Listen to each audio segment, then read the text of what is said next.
into another edition of First Take on Thursday. Thank you for being with us. As always, Max Kellerman, Molly Karam here in Bristol. Stephen A. is in Philly. Gentlemen, how are we feeling today? Ready to go. What's going on? How y'all doing? Good. How you doing, Stephen A? I got a lot on my mind. Let's go. Both of them. Okay. On that note, let's do it. And we start with the ongoing controversy involving, of course, Colin Kaepernick.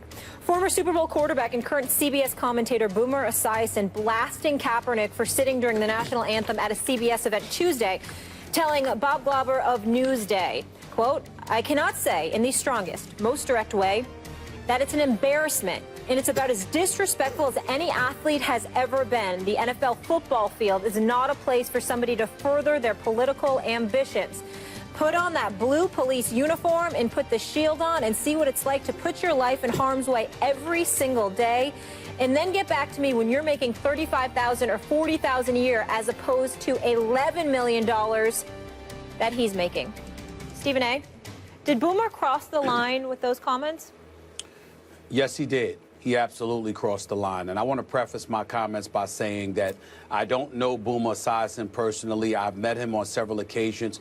I think he's a really good man. He's a fabulous analyst, both on radio and on television. He's a good person. He's a good guy. I am not casting any aspersions on him in terms of his character. I'm only speaking about Boomer Esiason as it specifically pertains to these quotes about Colin Kaepernick. He crossed the line. And the reason why I believe Boomer Esiason crossed the line, and I really, really wish this was one of those days where he wasn't working for CBS and I was working for ESPN, because I would gladly show up on his radio show to tell him why I think he crossed the line. It's one of those situations where Boomer Esiason, I hate to sit up there and say it to you, but you'd have to be black to understand. Because not being a black man, being as white as you are, to say the statement that you said just comes across as something incredibly insensitive to what it's like to be a black man in America. There's just no other way to slice it. I am quite certain he didn't mean it that way. Knowing his character, what he stands for, and who he is, I don't think Boomer Esiason meant it that way.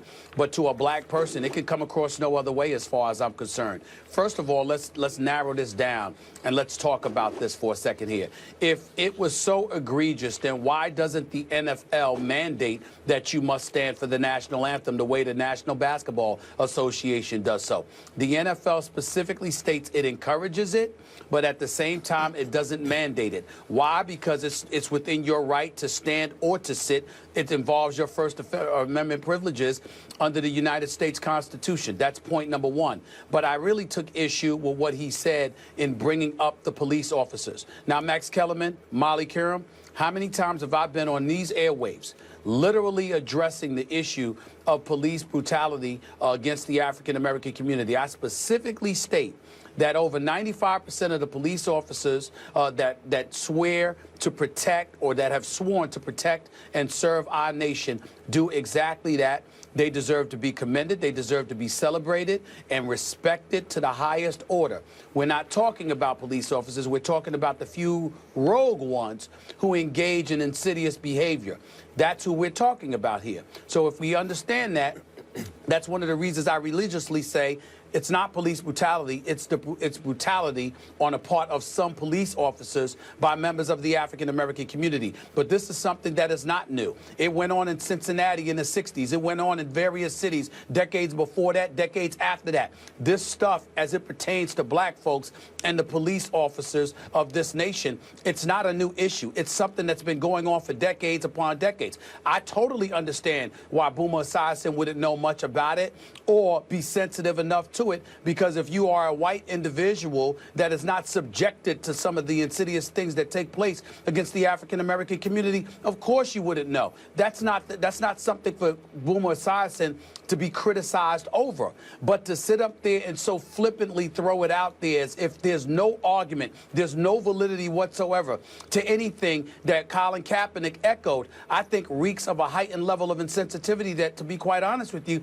I'm very shocked that Boomer Esiason articulated. And that's really what I wanted to say about this. Boomer Esiason is one of those conscientious individuals, incredibly intelligent, very well informed for the most part, it seems on many occasions, certainly knows his football, does an exceptional job at WFAN in New York, does an exceptional job on CBS, and personally with this foundation, he does God's work as far as I'm concerned. He's a wonderful, wonderful person by all accounts. But in this particular instance, he really would have to be black to understand, and more importantly, he would need to be black to really make the kind of statement that he made, but to go in a different direction the way that he did, it just showed either a level of insensitivity that I was shocked to hear coming out of his mouth, or just complete ignorance as to what black folks have been going through in the United States of America. And it's really unfortunate that he took that position, and I just feel compelled to say that. He don't have to be black to understand.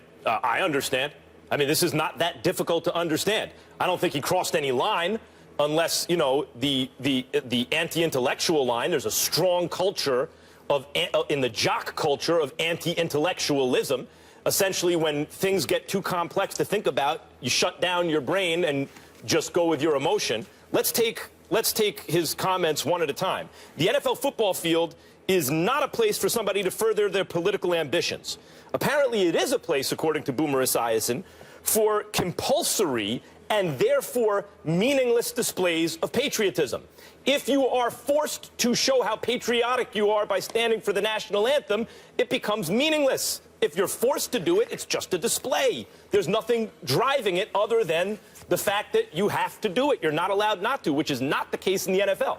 And he seems to struggle, Boomer Esiason, with the difference between an active political statement, like wearing a political hat or staging a march. It's not like Kaepernick is staging a march on the field.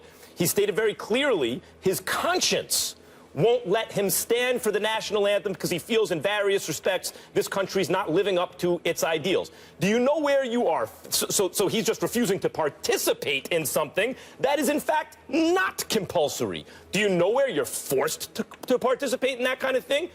North Korea. You know why? Because they have a communist dictator. Which is why many of us who stand up for the national anthem and think great things when they see the flag are happy, and people who want to tie this to the military are happy that the military serves and protects, because we are not forced to do this type of thing. By the way, how many, like, we don't sing the national or stand for the national anthem before the movies. That's a public gathering. I can think of very few things more American than, like, you know, if you make a purchase at a store, right, the heart of capitalism, do you stand for the national anthem? Well, I mean, the military serves and protects and helps us do that, too, don't they? That's our way of life. And do we stand for the national anthem every time? But somehow this is interwoven. It's connected to our sports culture in such a way that people can't get past it. Now, what about the other comment? Put on that blue police uniform and put the shield on and see what it's like to put your life in harm's way. Yes, Boomer Esiason, the police have a dangerous and difficult job. You'd have to be an idiot not to recognize that. Police have a dangerous and difficult job.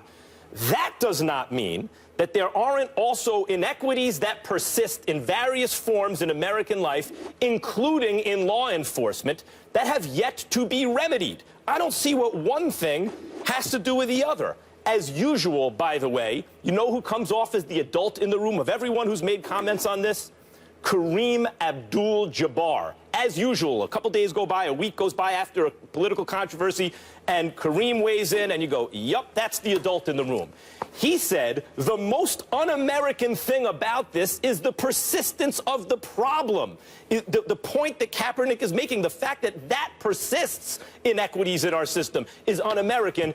And Stephen A. Smith, he's 100% right. Part of what is uniquely American is American exceptionalism, which I believe in. It could be said, above all things, to be our optimism. We believe there's a solution to every problem. Not every country around the world, in terms of their culture, really symbolizes that and acts on that the way America does. And frequently, the way we achieve it, the way we achieve change, is through protest. This is an especially American thing, and therefore patriotic thing that Kaepernick is doing. Well, I appreciate your sentiments, Max, and all of us can learn from it. But I'm zeroing in on Boomer Esiason.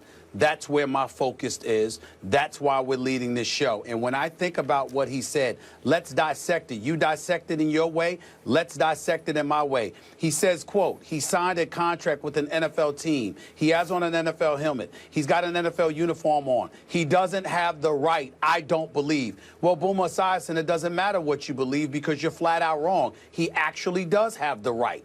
NFL laws, bylaws state as much, as well as our United States Constitution. So you're flat out wrong, factually. That is factually incorrect. That's point number one. But we go a step further. And he says, I would tell him before you open your mouth, maybe you should take a ride in a police car on a Friday or Saturday night in one of these major urban cities in America. Just go on a couple of 911 calls. Maybe then you can get an idea of what these people making $35,000 a year have to deal with. Boomer Esiason, I'd like to ask a question. How would you know? How would you know that? Because maybe you've taken a ride with police officers during those 911 calls. It would have been nice that you said so. Maybe he has not. I don't know. But I do know this.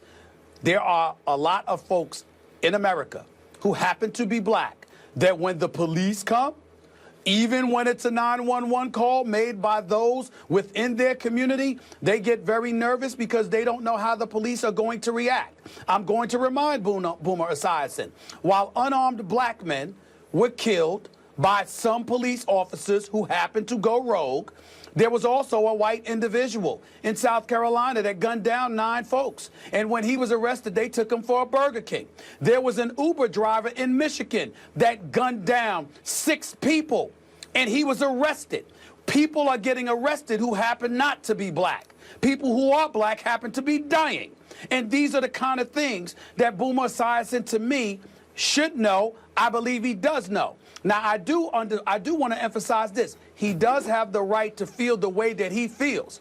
But let's just be open and plain about it. You may not have to announce that you're white, but it's clear that you're very white in this regard because you seem to have no understanding or a flagrant absence of sensitivity to what black folks go through. I am very, very successful. God has blessed me tremendously. The car that I drive, the home that I have, the bank account that I have at my disposal, it didn't stop me from getting pulled over on Columbus Avenue just a few months ago with 8 cops surrounding my car. And thank God one of the cops recognized me being from ESPN because I'm Stephen A. of ESPN. Because before that, there was an officer that was cussing at me because I asked a question. What did I do? And that one question prompted him to literally put his hand on his gun and tell me to shut the F up before the officer grabbed him and said, whoa, do you know who that is? And I put both of my hands on my steering wheel. I rolled down all 4 of my windows. These are the kind of things that happen. And so it doesn't matter whether you're rich or poor. It doesn't matter whether you have affluence or you're mired in poverty. It just seems that when your pigmentation is darker than white folks, that you tend to have trouble from time to time significantly more than others. Now, I can't speak for white folks and what they go through. Maybe their problems are the same. It doesn't appear to be that way. So when Boomer Esiason makes a quote like that, I wish he would inform me a little bit more about where that comes from, because just blanketly stating what he states comes across as him being far less than the great, great man I know him to be. There's 2 issues here. I understand what you're saying. There's the racial sensitivity issue, but there's also the anti-intellectual component of what he said. And this is an ongoing situation in sports, especially among many of the former athletes. But you do see there are intellectuals among former athletes like Kareem, and that's the reason I brought up Kareem Abdul-Jabbar, because Boomer here is being stridently intellectual. In other words, I feel a certain way about it, so my cerebral cortex is going to shut down, and I am going to get very emotional about it. Whereas Kareem Abdul-Jabbar, and this may also be related, obviously, to racial sensitivity, is actually thinking it through. So while I get the racial insensitivity point, what struck me was the lack of thought process, behind what he's saying, behind what Boomer's saying. Well, it doesn't add up. It doesn't make sense. But that's what struck you. What struck me is that the way Boomer Esiason came across is exactly and precisely the kind of attitude black folks in America are lamenting about what we believe to be is prevalent within the white community. Right. And Boomer Esiason is a highly intelligent and a highly accomplished man who has a level of sensitivity that, in my estimation, should not be challenged. That's why I emphasized I'm only talking about Boomer Esiason's comments about Colin Kaepernick. I am not talking about Boomer Esiason, the man, because I know him to be a very good man. And it's just like others that you know, they have their views, and I get it. But if you're not black, and you come across the way that Boomer Esiason came across to the eyes of the black community, we're looking at you and saying, that's the problem.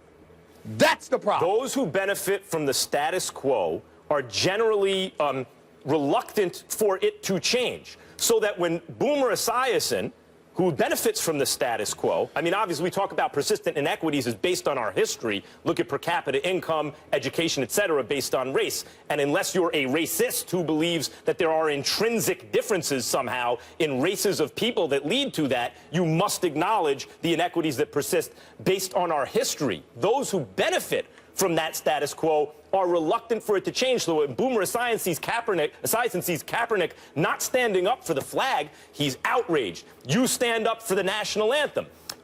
This should be forced. And Kaepernick saying, wait a minute, I get to decide that. Furthermore, I don't need to show you by standing up for the flag that I'm celebrating everything that's right about the country. Maybe I would like to protest what's wrong. That's my prerogative. Matt, that's part of being something. An American. You also missed a very important point here. Boomer Esiason was talking about he doesn't have the right when he clearly has the right. Then he comes back and says, I would cut him. So let's understand what Boomer Esiason is saying.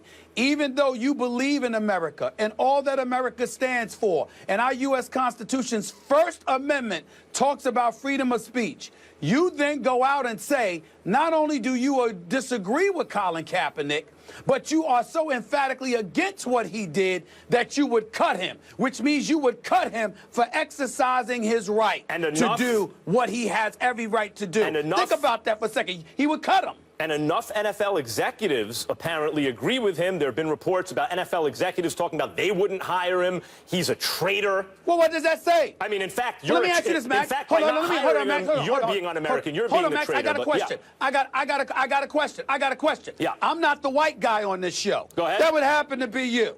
That would happen to be you. You tell me, how should we look at white folks in a position of power who would say they would cut Colin Kaepernick for exercising his First Amendment rights? Well, tell me what you think. I would say, as we were discussing yesterday, and Damian Woody said Rodney Harrison doesn't speak for black folk, right? I would say that Boomer Esiason here doesn't speak for white folks. But the NFL executives who said that they would not hire Colin Kaepernick, I don't know that that's legal. I don't know that it's illegal either. I do know it's certainly unethical because it is the enforcement of a kind of code of behavior that is self-reinforced in the NFL that not everybody agrees with, but those entrenched in power agree with, and so they will maintain the status quo. Let's end it That's right here. precisely Kaepernick's protest against the status quo.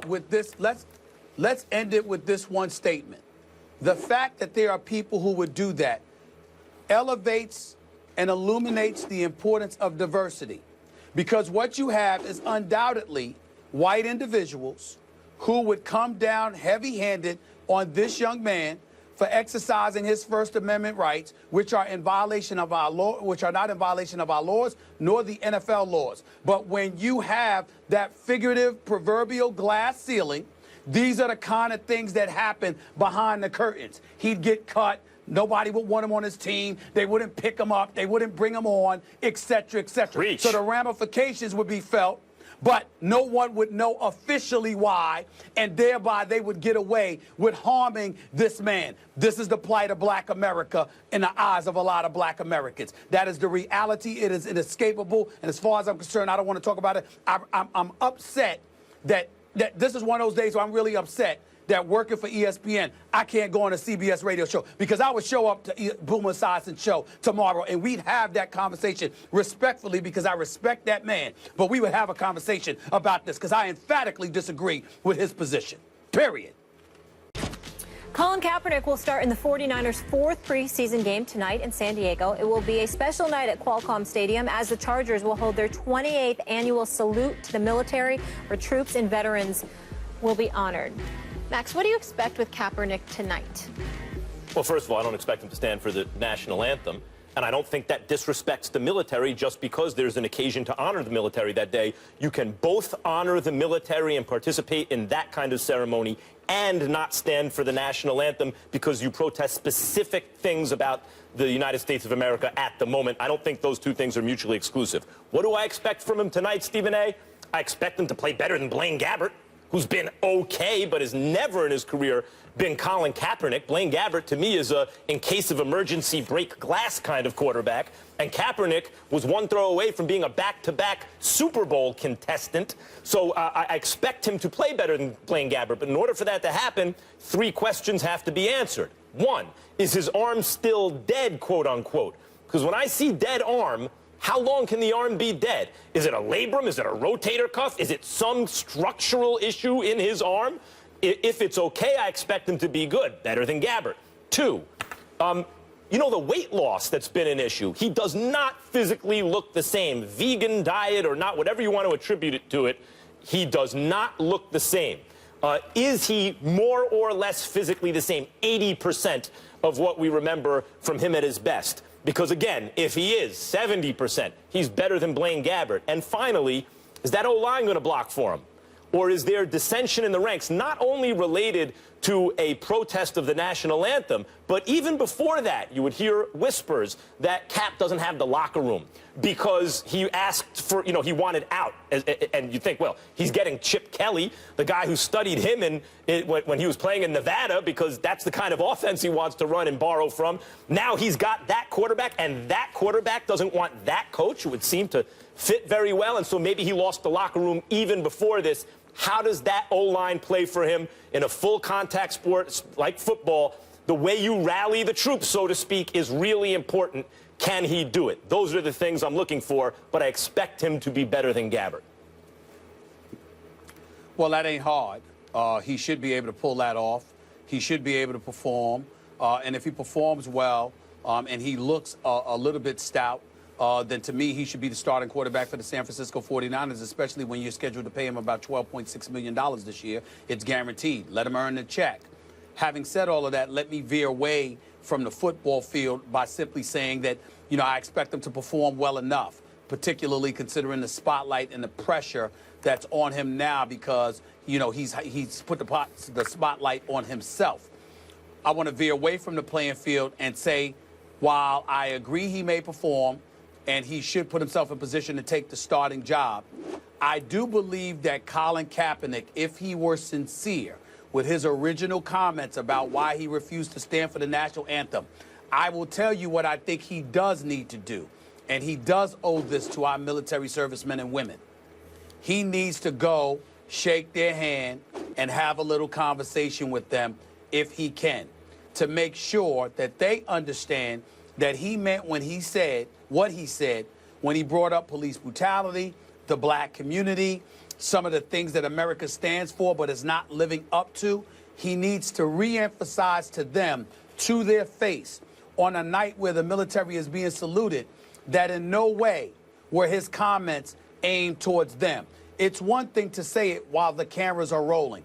It's another thing while they're in your presence to walk up to them, you know, unsolicited, unencumbered, walk right up to them and to make sure that they emphasize, that you emphasize to their face that you meant exactly what you said, that your comments or your stance in no way impugns, you know, or sullies their service to our nation. We're not talking about our military. They're not politicians. They don't legislate and implement policy that impacts directly and indirectly all of the lives of over 300+ Americans. They're not the ones that Colin Kaepernick was talking about when he called one candidate racist and he called another one a liar, bringing up the email scandals and all of this other stuff.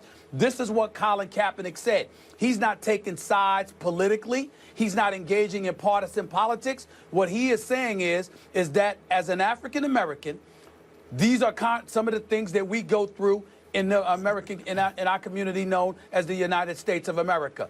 And it's inconsistent with what the soldiers have fought for our country to be about and what our politicians say this nation is supposed to be about. And as a result, that's why he took the stance that he took. He is the one that said he was in no way directing his ire at the military. Well, they're going to be right there tonight before that game that he is participating in on national television. He should walk up to them and tell them that to their face to reiterate that point. That's what I believe. By the way, and in terms of the field of athletic competition, some has been said about Muhammad Ali. There's been some talk recently about how he's inspired a lot of this kind of these social stances that athletes are now taking. Muhammad Ali, there are a couple things there. One, he was willing to make great sacrifice. And it's not just taking a stand, but stand at the expense of his own career and his own life in many respects. But the other is he won on the field of competition. You know, the American sports culture still honors winners more than anything else. And so for Kaepernick to compete well enough to maintain his position in the NFL, to maybe win this quarterback job, that's important. You know, we would not be talking about Muhammad Ali to the extent that we do had he not beaten George Foreman against all odds. And even though the odds are stacked against Kaepernick now, physically he's not the same. Will his teammates respond to him? Execs don't want to hire him, etc. The odds were stacked mightily against Muhammad Ali too, and he overcame them on the field of athletic competition. I'm not saying Kaepernick has to be another Muhammad Ali as an athlete in order to really kind of continue to resonate. But you got to win enough to win this starting job. It's not against a very good quarterback in Blaine Gabbert. It's not for a very good team that's contending for a Super Bowl. You should be able, or I would hope at least, that an athlete would be able to kind of harness this energy and make it productive on the field of play. And by the way, Muhammad Ali, as courageous as he was and as many stands as he took, didn't come public until he won the title. Right? Like, there is a timing to it all. Even Muhammad Ali, who wanted to call himself Cassius X, not Cassius Clay, before he fought Sonny Liston for the title, he was told the fight was going to be canceled. He backed off. He said, okay, now's not the time. And then when the timing was right, after he won the fight, said, okay, my name is Muhammad Ali. The point is, he won the fight. Kaepernick has to win this fight for the starting job in order to continue to be relevant in our American popular culture, I think. Well, listen, here's the bottom line. You're absolutely right in that regard, but let's just say it plain and simple. If Colin Kaepernick doesn't perform well, we as a black community can't raise up if he loses his job or gets cut or something like that and say it happened because of his stance on the national anthem. You can either play or you can't play. Now, and this is the beauty of sports, because it's a meritocracy. It's as close to a meritocracy as we believe that we can find. The rules are the same, as Reverend Jesse Jackson has said on many occasions, they're public. And when it's under a public forum, there's very few places for people to hide. And as a result, you get to go out there and perform and may the best man win or may the best team win.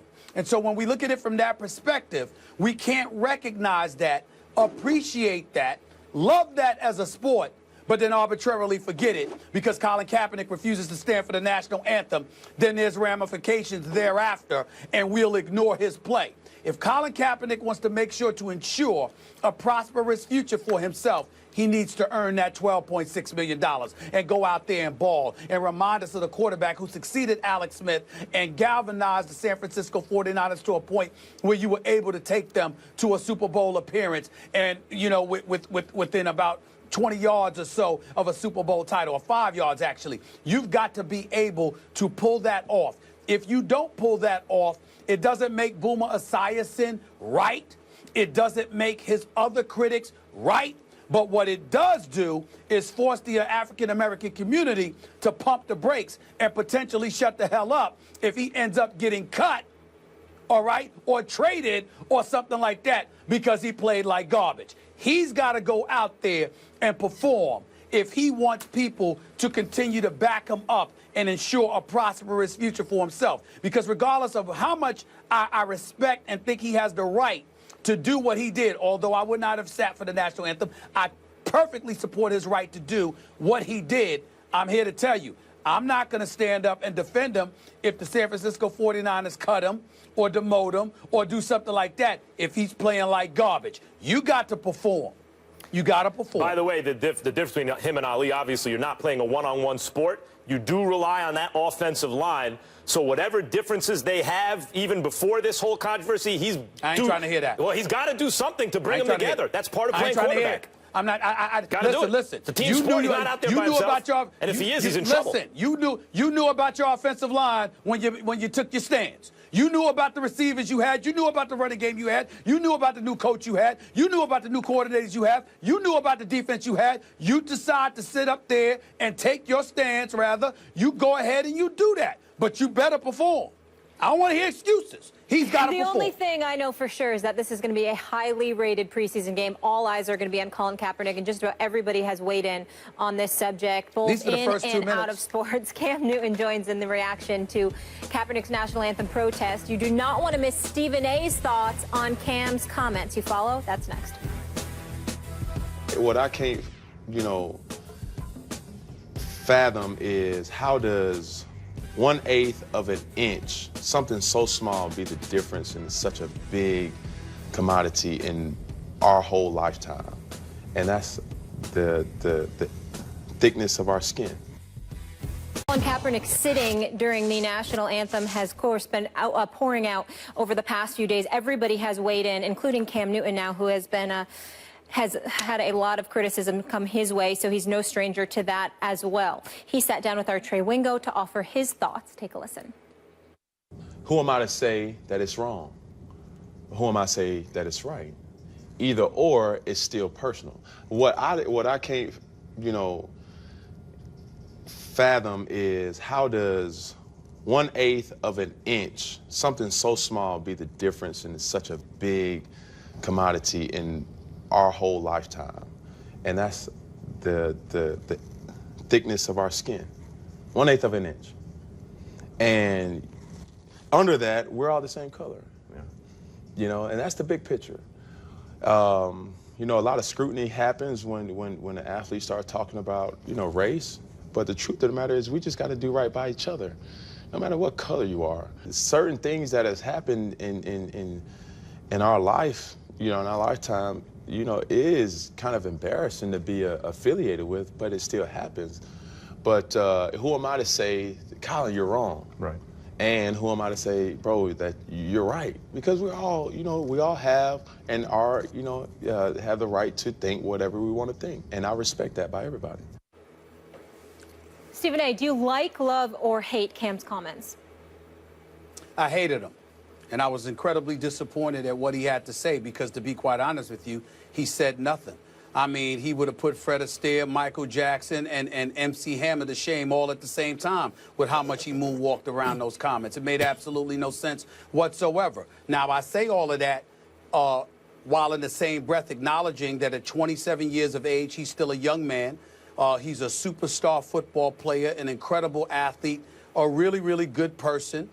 He's somebody that I consider to be a role model. I'm certainly not here to cast any aspersions again on him, his character, or whatever. A matter of fact, I think by and large, Cam Newton has been victimized throughout his young life, more so than a lot of folks, and that needs to be mentioned. But when I watched this interview yesterday, I'm sitting there saying 1/8 of an inch, that's your skin. And the color of it is what dictates, and, it doesn't make sense. Well, that's what black people have been screaming since, America's existence, for crying out loud. let me give some sort of a history lesson, and please go to others. Go to Joe Madison, go to Karen Hunter, go to Mark Lamont Hill, who was on my radio show yesterday, did a special for BET last night. Go to Mark Thompson, go to a plethora of individuals out there, Dr. Michael Eric Dyson. I'm far from an expert, but I'm a conscientious observer. Let me throw this out. We understand that it's not fair, it shouldn't happen, but it doesn't negate the fact that the insidious behavior on the part of folks throughout American history has existed, and it's held folks back. That's why a Warren Moon is so relevant. It's why Randall Cunningham is so relevant. It's why a Steve McNair was so irrelevant, a Doug Williams meant so much or whatever, because that 1/8 of an inch of which is your skin, and the color of it has been used as an excuse to minimize and deprecate and do everything that you can to keep a nation of people down. Cam Newton is smart enough to know this. So why not just say it? Why, or better yet, if you're not going to say anything, why do the damn interview? Because again, Fred Astaire, MC Hammer, Michael Jackson, he'd have put them all the same. Add New Edition into the mix too. He'd have put them all to shame the way that he danced around this issue. Now let's take this into consideration, Max. 1870, the year 1870. The 15th Amendment to the Constitution gave all men the right to vote. All men. But guess what? Some states passed laws designed to prevent black men from voting after the amendment was added. Poll taxes and literacy tests were used to keep impoverished citizens who were not taught to read from casting their vote during elections. But Martin Luther King held a march in Selma that led to the president to pass the Voting Rights Act. What year was that? 1965. Okay? We're talking about 95 years later. So if the laws were in place, it didn't stop folks from discriminating against those based on their 1/8 of an inch of skin who had a darker pigmentation. Cam Newton may not know the particulars of that, but he knows what it is. He knows what it is to be prejudiced against. He knows what racism is. He knows what bigotry is. But when you get interviewed by Trey Wingo, you're going to dance around it and have absolutely nothing to say? I was incredibly disappointed in him, because here's what it comes down to for me. What I saw was a superstar athlete who was the reigning league MVP, who stars in the NFL right now for the Carolina Panthers, thinking about his brand. And is that new to us? We got guys that are millionaires 10, 20, 50, 100 times over, scared to take a position. But they will come to me, or they will come to some reporter that's making $80,000 a year or $50,000 a year, and they'll say, you do it. Because we got something to lose. When you have everything, to the point where even if you did lose something, you and your generation is still set for years, if not a generation to come. It's this level of fearfulness that's alarming to me. Because let me tell you something right now, Max Kellerman and Molly.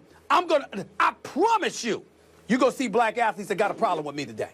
I promise you. They're going to look at me, man, bump Stephen A, man. Yo, man, Stephen A, oh, man, this dude, I don't understand what's wrong with him. But I'm up here having a fight every day for one thing or another, and people who are set for their lives got no heart, none.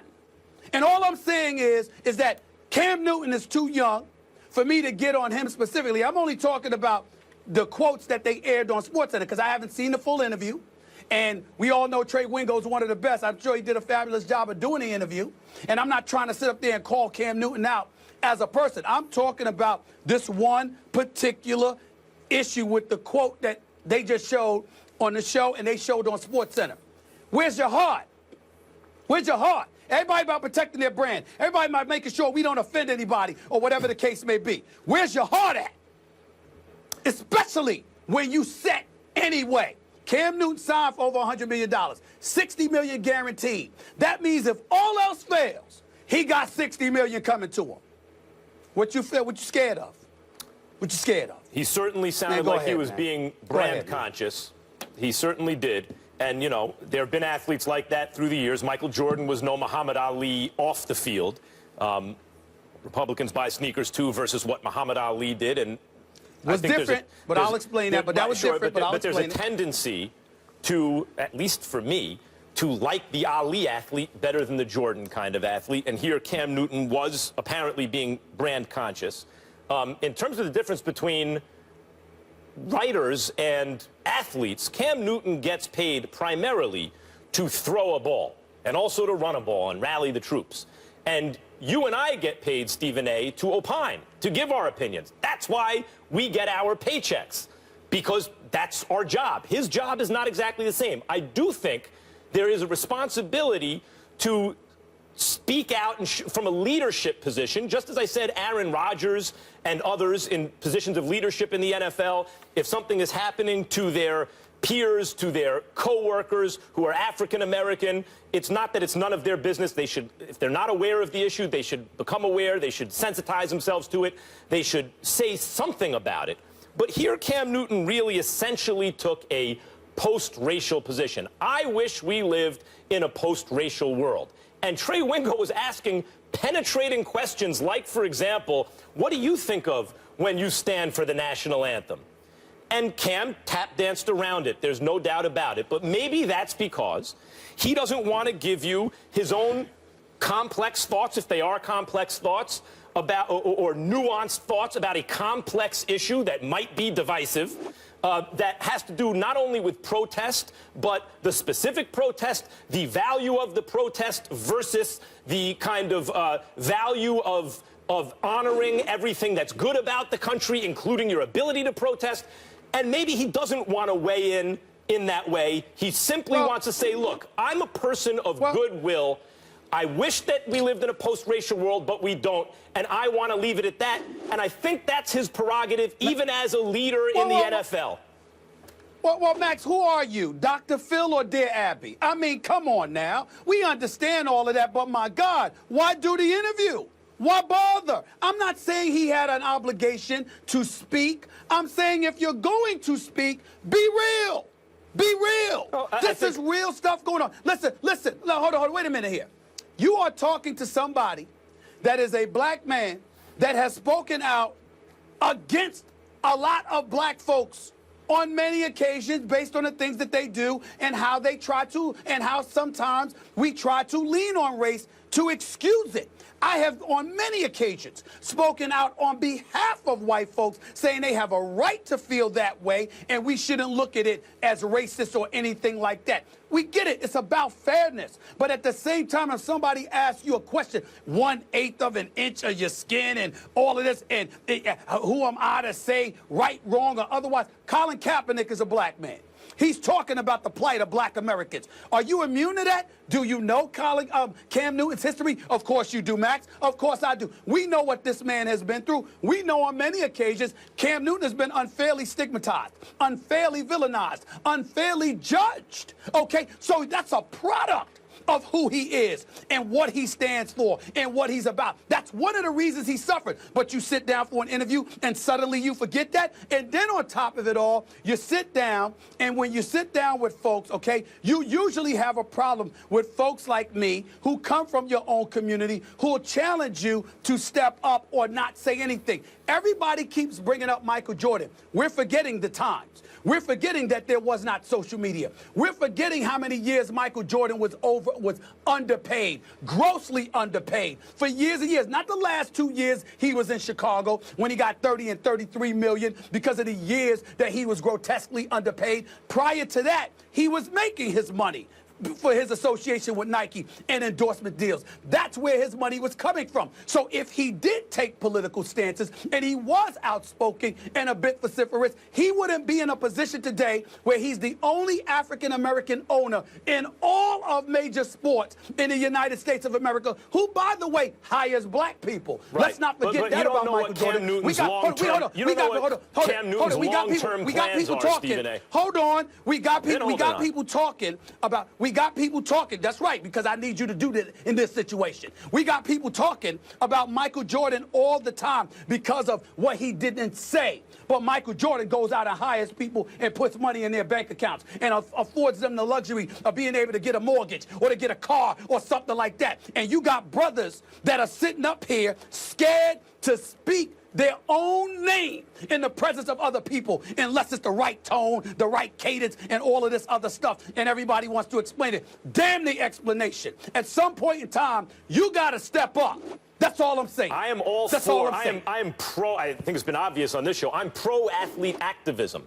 And I think that I like athletes better who are more specific about where they stand.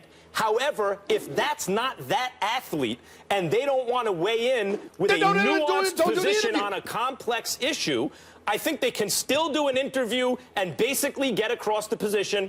I'm a person of goodwill. I wish we lived in a post-racial world. We don't. I'm not going to share my opinion of, maybe he's not even sure of what it is, of whether Kaepernick's protest was better than standing up and honoring the fact that he gets to protest, and I'd like to move on. I think that's a legitimate position for Cam Newton, even if it's suboptimal in my opinion.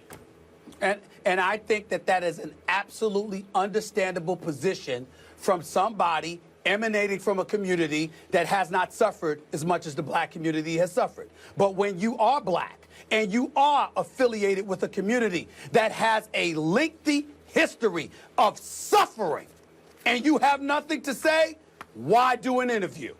For what? For what? Well, then no athlete can do interviews now in a climate. Why not? In a climate that is dealing with complex social issues, no athlete can do the interview unless they're ready to give their nuanced answer? No, I'm saying something is simple and plain about what your thoughts are about Kaepernick. Who's to say I'm wrong? Who's to say that? Who am I to say that he's right That or was wrong? not. When the man sat up, when Kaepernick sat down and was asked why he sat down, he specifically brought up oppression, the plight of the black community, et cetera, et cetera. What I'm saying is if you don't feel that way, you don't feel that way. But if you do feel that way, you do feel that way. We got no answer. How is there no answer?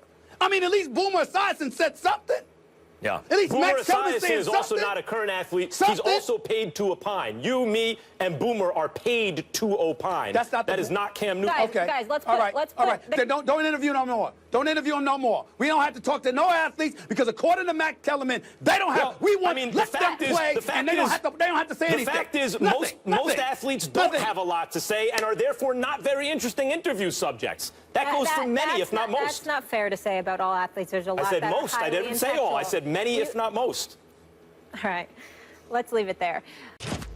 The expected timetable for Tony Romo's recovery from a broken vertebrae is 6 to 10 weeks, causing many to discuss what the Cowboys' next move should be. Mike Florio of Pro Football Talk raises the question, what would Romo's trade value be? So Florio said he spoke to various league execs and coaches, and more than a few of them said that given Romo's age and injury history, that he would have no trade value at all. A few suggested that he could be worth a mid-round pick. We now welcome Coach Herm Edwards, a breath of fresh air to the desk. How are you, Coach? We changed subjects all of a sudden. Yes, okay. yeah, we're going on the field with you, my on friend. the field, okay. Yes, should the Cowboys consider trading Romo?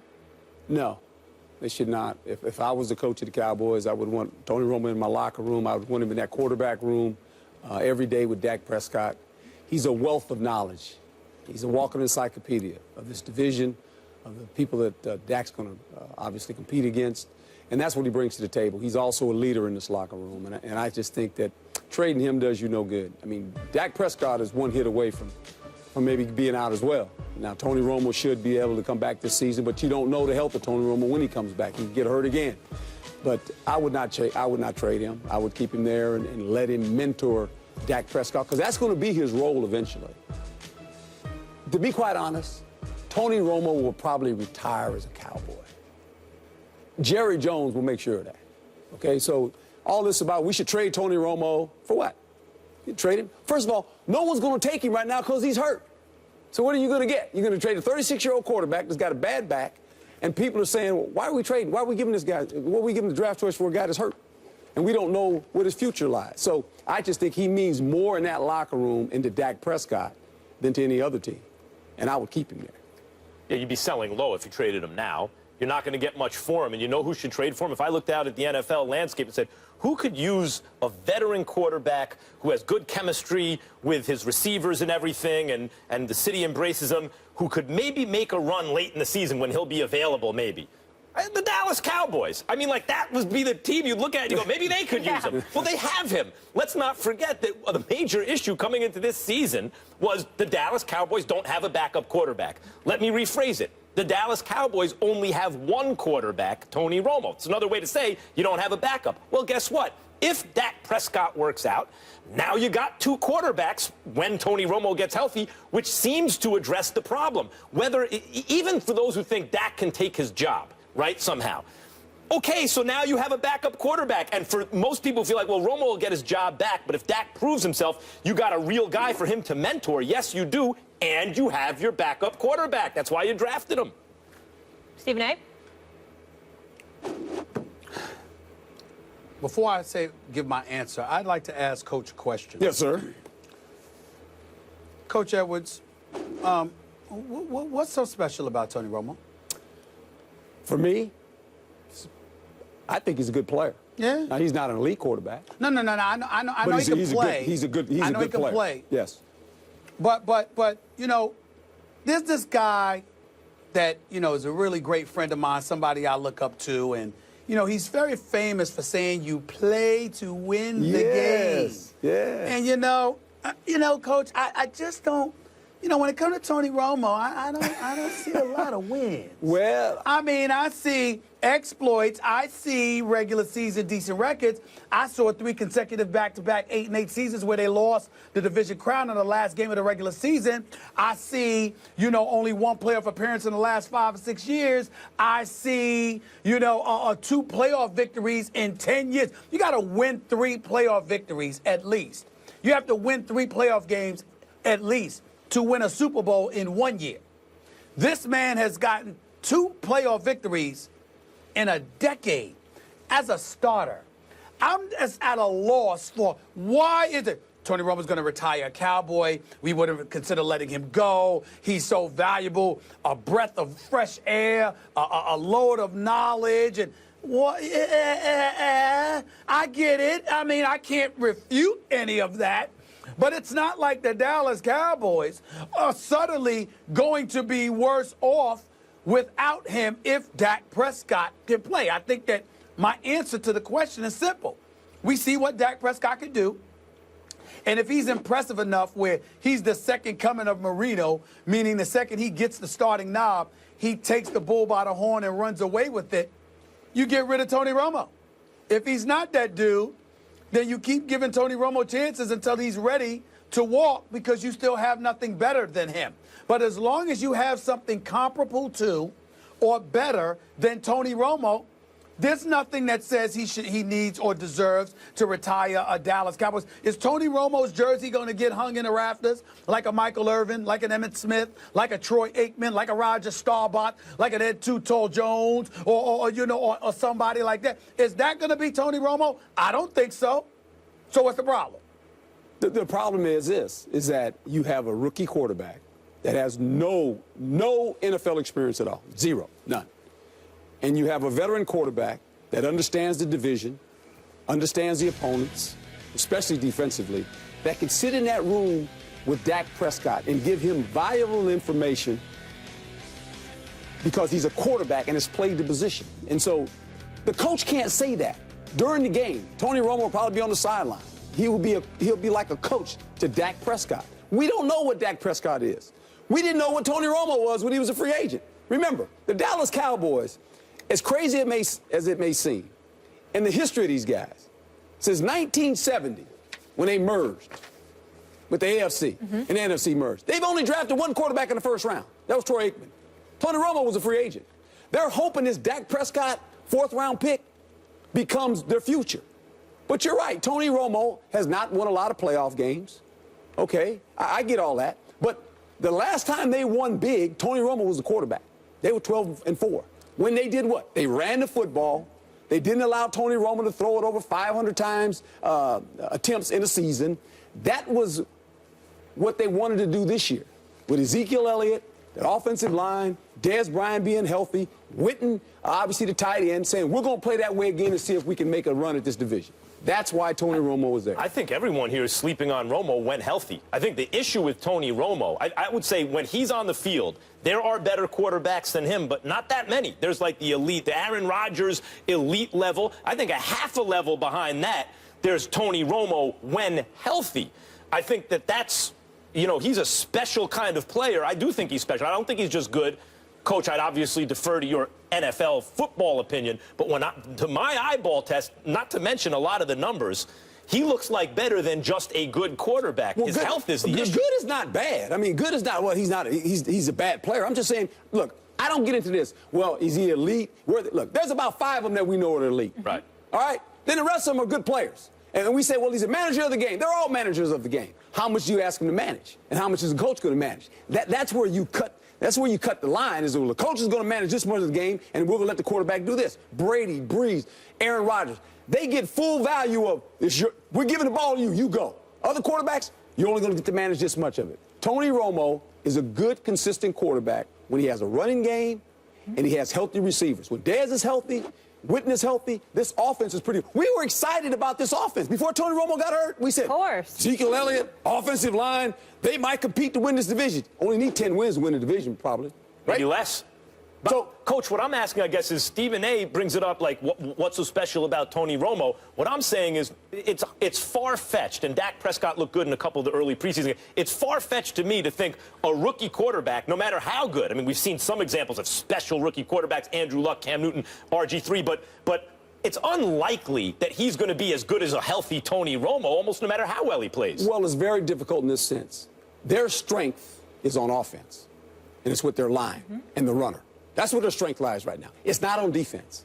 And if you don't play that offense correctly, where you take care of the ball, where you take time of possession away from the opponent, they're not going to win a lot of games because their defense can't hold up. So you need a quarterback that understands that. Tony Romo has understood that over the years. Tony Romo has gotten better as he's gotten older, okay? When he was young, he turned the ball over. He was a mess. Hold on. The game slows down. Guys, we have to go. But let me say this. Coach, when you say that Tony Romo understands this, listen, in 2010, Tony Romo played only 6 games because he was hurt. Right. He went 1-5 that year. The next 3 years, he was 8-8, 8-8, and 8-7 because he played in 15 games, not 16. They went 8-8 that season. Right. That year that they went to the playoffs, beat the Lions, then lost to the Packers because of the catch that wasn't. He played in 15 games that year. They went 10-3. And last year, they were 3-1 in the 4 games that he played.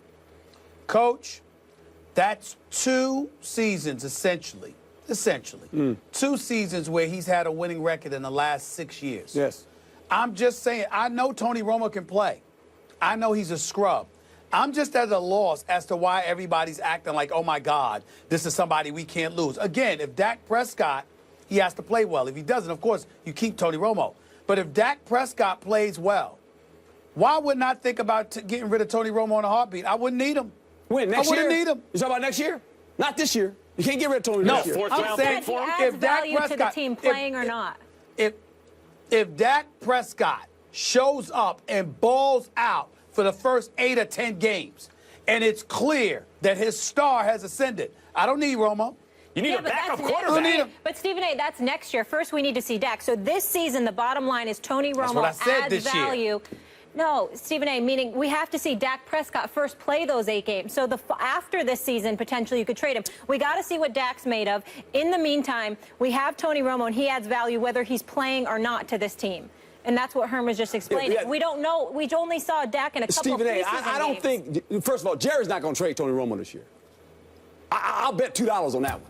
That's all I can bet is $2. That's all I'm. So would I. But what I'm saying is we're obviously not talking about Tony Romo being traded before Dak Prescott takes a daggone snap. Right. What we're saying is that if this dude comes out here and performs, even if it's for the first 8 to 10 games, but he shows that, you know, he can, if he shows up and looks like the second coming of Marino, I'm like, what's this affection for Tony Romo? What has he done? He's won 2 playoff games in 10 years. If you can only get a 3rd-round pick for him or something because his trade value is a 4th-round pick, because his trade value is devastated, then, and you still need a backup quarterback, then even in that scenario, which is far-fetched, you still need Romo. You can't keep Tony Romo as a backup. You can't keep Tony Romo as a backup. He has to be the starter if he's there. Ooh, guys, we have to go to break, but the question was, should we trade him right now? So as right now, we're saying no. He won't be traded. James Harrison and 2 other NFL stars are cleared of any wrongdoing in the NFL's PED investigation. How did the Steelers linebacker react to the news? Find out next. I don't know this Max coming. I don't know you right now. I get it. He's famous, literally. What have you done with Stephen A. Smith? Your boys can't come over your house. I'd like to lick the tears off their faces like Scott Hennerman. Damn. People blowing me up on Twitter. It's the truth. Period. Me. And last point is this. That's a blunt. Stay off the weed. So, the NFL has found no credible evidence that the Steelers' James Harrison and the Packers' Clay Matthews and Julius Peppers used prohibited substances following an investigation into allegations made in a documentary by Al Jazeera. The 3 players were interviewed last week. Free agent defensive end Mike Neal is the other player the league wants to interview in connection with its investigation into last winter's Al Jazeera report. Harrison taking to IG to tell us how he really feels. It's only breaking news because you thought I was guilty. I have my father's name, and I've worked for everything I have since day one. Put some respect when you mention my name. Coach Edwards. I love it. Here with us. Love James. Love what he said. That quote is powerful, and he's right. The most powerful possession you have is your family's last name. And he understands that. And if you look at the history of this young man, he was cut 3 or 4 times as a football player now. And his persistence, his work ethic, what he stands for, sometimes he's a little outspoken, that's fine. But visiting with him, I know when we did the Pittsburgh, we watched their practices and stuff. Yep, you guys were out there. You know, you could tell this guy is a leader of this team. And when he said it, before he even had the interview, he says, I'm clean. I'm not worried about it. And it turns out that he is. It's a shame that these guys had to go through that. But here again, the league is a league of perception, means a lot to them. They interviewed Peyton Manning. They didn't interview these 3 guys. Peyton Manning retires. There'll be questions on different sides of the debate. Well, why didn't they interview these guys? And so I think he went through the process. He comes out clean. I knew that when they said they were going to interview James Harris and Harrison and the rest of these guys, that they were going to turn out clean. But now it's done. Now we're going to playing football. But I like what he said about his family's last name. And I think more people should think about that because that's a powerful statement. It's a true statement. Agreed, Coach, about the last name. They're not taking this any further, so he's exonerated essentially. But I don't think it was about whether or not he was innocent. His reputation, by this being highlighted in this way, by the NFL looking into the Al Jazeera report, is collateral damage in a Roger Goodell power grab.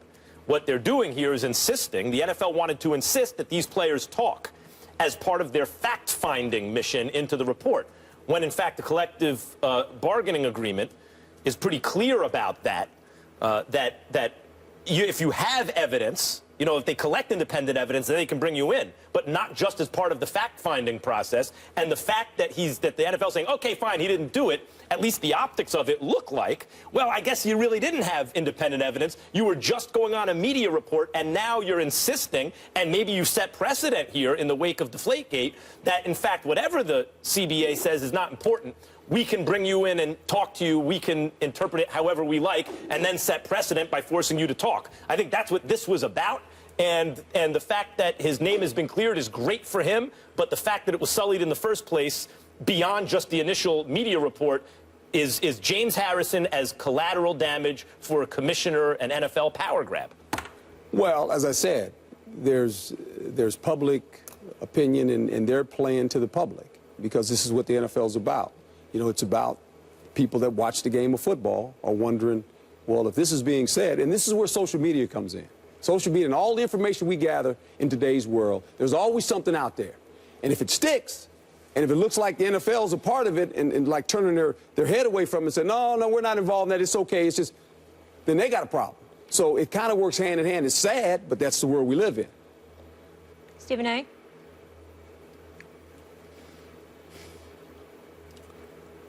First of all, I'm happy that all the players were cleared. James Harrison, Clay Matthews, Julius Peppers and those guys. They do a great job playing in the NFL, entertaining us every week. We get that. As it pertains to James Harrison's quote, I definitely applaud that, and I echo Coach Herm Edwin's sentiments as it pertains to, his name is everything. That's his daddy's last name, and there's an incredible level of pride that comes with it, and it's to be honored. But I also think that James Harrison might want to rethink things in this respect. Who said he was guilty? You're talking about it was only news.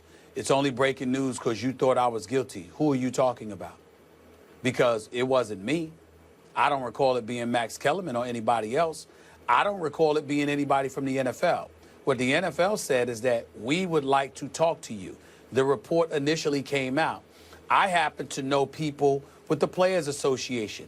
If anybody makes a claim about an agent, for example, I've had agents tell me the Players Association puts us through the same things the NFL puts the players through.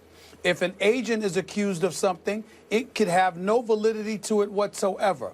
But the NFL Players Association will still call that agent up. It will still inform them that there is an investigation that is going to take place. They will still need to be interviewed. They would need to dot their I's and cross their T's and go through the due process necessary in order for everything to be cleared and thoroughly investigated, through a thorough investigation, rather. So it's the same thing that happens to the NFL with the players. What's the problem? Right? This is all news.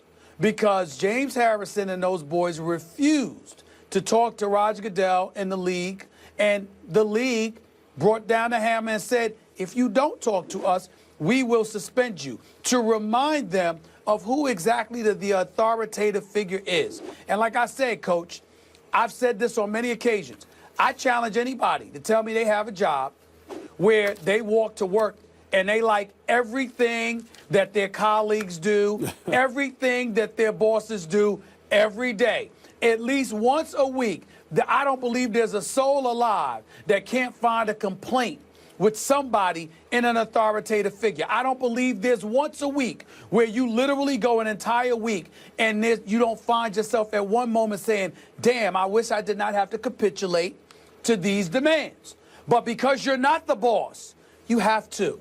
And they acted like they didn't until they found out that they did. So even though we applaud the quote from James Harrison, and I'm certainly happy that he's been cleared, I'm a Steelers fan, and damn it, we need him to succeed with that defense, okay? And we appreciate his hard work, his sacrifice, his dedication, and his legitimacy towards it all, because he clearly didn't cheat. This wasn't news because people were thinking you were cheating. This was news because the bosses, the Shield, called to speak to you, and you tried to give pushback. Let's get the narrative accurate. No, it's very well said, and Stephen A. is exactly right. And he mentioned the last thing he just mentioned, the Shield. And no one is bigger than that Shield. And Park Avenue is going to make sure every player, every coach that works or plays in the National Football League understands that, whether we like it or not. I have a problem with that point of view, Stephen A., because this was really a battleground. Can we set precedent here, the commissioner's office? No matter what the CBA says, we can have our own interpretation, buttressed, yes, somewhat by the courts in the Deflategate case, although there were important differences there. They'd already gathered some independent evidence before talking to Brady. But the point is, we can insist on our interpretation of the CBA, and there's nothing you can do about it in reality. We can enforce our power and continue to expand the power of the commissioner's office. So you're right about that. That's the reality. But then it's important that an independent media, even if we do business with the NFL, comments on it and says if we think it's good or we think it's bad and say what's going on here. And that's what's going on here. The commissioner's office has just expanded their power. Its power. Time out. Time out. So says you. The league, hold on, the league is saying otherwise. And so as a result, what really should happen is that a neutral arbiter should be in the equation. But the Players Association failed to negotiate that for this particular collective bargaining agreement. So whose problem is that? At the end of the day, it is what it is. I believe a legitimate argument could be made that Roger Goodell is too excessive with his powers, and he's gotten away with too much. But why? Because too much wiggle room on too many occasions have left the door open for his interpretation to usurp that of the Players Association. So your general counsel charging these players with all of those billable hours, why don't you do your damn job and to make sure to close those loopholes and to fine-tune that language so the commissioner won't have a case? They thought they How about did. that? They thought they did in the last CBA. Well, they and didn't. even there, where they thought they didn't. because it's black and white. The commissioner's They office didn't. says, we'll interpret it however we They want. did not. And then people on TV They will be like, didn't do well, it. might makes right. You know, they're going to You win just here, talking. so they You should just roll over the players. You just talking because they didn't do it. They didn't do it. That's your the point. interpretation So of they it. didn't You're do their buying the job. leagues. Hold it. They clearly didn't do it because they keep losing. They didn't do it. But Stephen A., you said They why didn't they do lose. You said why they lose before because you said, well, he will suspend them and that will hurt the team. So what should James Harrison do? That's the reality. He will suspend. So the players union in those cases says, okay, I guess even though it says here in black and white we don't have to, we might as well. That doesn't make it right, and we should comment on that. Coach. Yes, sir. Coach, I don't feel like going back or forth about the soapbox. I'm dealing with reality. Reality is that the NFL continues to find loopholes because clearly somebody in the Players Association didn't fine-tune their language enough to lock down the commissioner so he can't do what he's been doing. That's the bottom line. That's the bottom line. They didn't do what they could to streamline this man and neutralize the power of the commissioner. I bet you they won't make this mistake in 2021. I bet you they'll do a better job then. How come you didn't do it in 2011? He got a big hammer, that commissioner, and he uses it. No That's question. right. All right. How you got it, Coach? How you got it, Coach? Let's You're leave right. it there. Boom. Let's leave it Yes, there. might makes Coach, right always once good again. to see you. Thank you so much for being If they with were us. my lawyers, I'd have Coming up fired next, them. Boomer Esiason not only had comments on Colin Kaepernick's silent protest, but also on the NBA players who opened the ESPYs with a socially conscious call to action. More specifically, Carmelo Anthony. Esiason, speaking at a CBS event Tuesday, started by telling Bob Glauber of the Newsday that he disagrees with Kaepernick's actions on sitting during the national anthem. Quote, at the end of the day, if he wants to do it in a news conference, if he wants to do it and talk about it at the ESPYs and talk about it at an event he's having, more power to him. But if Carmelo Anthony walks on the court in a Knicks uniform and starts in with this, I think it's going to create a lot of problems. I don't think it's their right to do it on a court which a team pays them millions of dollars to perform a job. Stephen A., how should Melo feel about these suggestions? He should be disgusted with it, just the same way that I am, because once again, like we started off the show about Colin Kaepernick, as it pertains to Boomer Esiason's comments, the same holds true with his comments about Carmelo Anthony. So let me get this straight. Because you're making millions of dollars to play basketball, you can't peacefully protest. We're not talking about Carmelo Anthony walking out to the Garden and refusing to play basketball or interrupting the game or not giving the paying patrons what they came to see.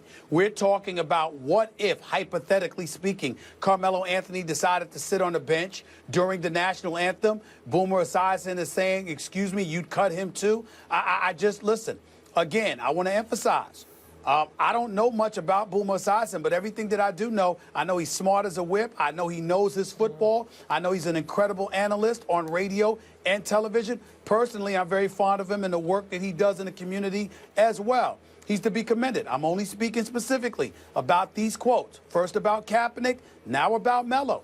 He's got some damn nerves because essentially he's basically trying to sit there and say, oh, you can protest, but here's when you should do it, and here's how you should do it. Well, clearly he hasn't protested at any time in his life because that's the antithesis of what a protest is supposed to be about. We looked at the folks at the ESPYs, Melo, LeBron, CP, D-Wade, we applaud them. We definitely should applaud them for being conscientious observers, superstar athletes with wealth and fame who are willing to bring attention to the violence and the need to put it to an end to the best of our ability. We applaud them for that. But we have to also recognize that they said things that nobody could disagree with. But the second Colin Kaepernick does something that is disagreeable, you've got Boomer Esiason that wants him cut, doesn't want him having an NFL career, even though Boomer Esiason damn well knows that the NFL encourages you to stand, but doesn't enforce it, doesn't mandate it. He knows that the laws of our nation, based on our First Amendment rights in the Constitution, stipulate that Colin Kaepernick has that right. If you look at the history of the flag, of the national anthem, then you're going to think about black folks, okay, who were denied rights even at the time that the national anthem was constructed. And so when you look at it from that perspective, he's clearly coming from a different stratosphere. I can understand that. I can understand a level of ignorance to it. But then to turn around and act like people should be punished for it, in the case of Colin Kaepernick, be cut, or to threaten that if Melo decided to do something like that, it would be a problem. Here's what our problem should be with Carmelo Anthony. We want the Knicks past the first round. That's it. There's nothing else that Carmelo Anthony has done. He's a good man. He's a good family person. He's got a wonderful wife, wonderful family and friends. He represents the New York Knicks organization exemplary, doesn't get into any trouble. And by the way, no one gives Carmelo Anthony credit for what he goes in the city of Baltimore and tries to do to quell the violence and to contribute to the to the impoverished in that community and beyond. Carmelo Anthony is a good brother. I got one problem with him and one problem only. I appreciate the gold medals, but damn it, I want an NBA championship. That's it. There's nothing else wrong with Carmelo Anthony, even if he did elect to sit down. And I'm not saying he would do that, because knowing him, he probably wouldn't do it. But if he did do that and Boomer Esiason said something like that, like I said, I would be very depressed that I'm working for ESPN and he's working for CBS, because we couldn't get together to debate this topic, because I would love to do it. I really don't like this comment that he made about Carmelo, that Boomer Esiason made about Carmelo. I really didn't like the comment about Kaepernick. I find it ill-considered, not well thought out, and essentially anti-intellectual, but in this case even worse, the Carmelo stuff. This is my paraphrasing of what Boomer is saying. I get the sense that Carmelo's the kind of guy who might get ready to challenge the status quo at Madison Square Garden. He better not. Stay in your place. Now, the NBA does have a rule, which I think Adam Silver should consider changing, that it's compulsory. You must stand for the national anthem. What the national anthem has to do with basketball, I'm not exactly sure. Well, you're honoring this country, and if you want to connect it to the military, brave men and women who protect your freedom and give you the ability to play basketball, they also give you the ability to make purchases at stores. You don't stand for a national anthem every time you do that. Or a public gathering like watching a movie. You don't stand for the national anthem every time you watch a movie. But for some reason, in sporting arenas, you stand for the national anthem every time. And in the NBA, it is compulsory, making it, in my view, meaningless. If you have to do it, how is it a show of patriotism? Think it through, Boomer Esiason. But the idea that that Carmelo should stay in his place and that has no place on the basketball court. When you are asked to participate in something, and you brought this up, Stephen A., you're not staging a march or a sit-in even. You're not doing something disruptive. You're simply choosing not to participate in a forced show of, in my view, non-patriotism if you got to do it. And then to connect it to the sports world as though because the Knicks are paying you somehow, that means it doesn't add up, it doesn't make sense, and it reinforces the status quo, which is the whole point of American protest in the first place. Well, make it better by not accepting, by challenging the status quo. Well, I co-sign on that. I appreciate you saying that, but here's one thing where I would tend to disagree with you. I don't think Adam Silver needs to change the rule in the NBA. Here is why. It's a private industry. And if that's what you want to do, that's what you want to do. Players do not have to participate. They do not have to play in the NBA if they don't want to. You don't have to play in the NFL if you don't want to. I would prefer that the league mirrors what the NFL does. We would encourage it, but not demand and mandate it. I would prefer that. But I don't want it to come across as if Adam Silver has to change it. No. Because any private industry has the right, if you own the league or if you are a part of a private industry and you believe that you stand for the national anthem because America is a great nation and we're all fortunate and blessed enough to be a part of it, and that's the industry that you're running, you have a right to sit up there and have those rules in place. And if you don't want to do it, don't play in the NBA. He does have that right, and he's reflecting the will of the owners in many respects, but that the owners are people who are extremely successful, given the status quo, and have every reason to want to reinforce it. And I'm not saying he must do it.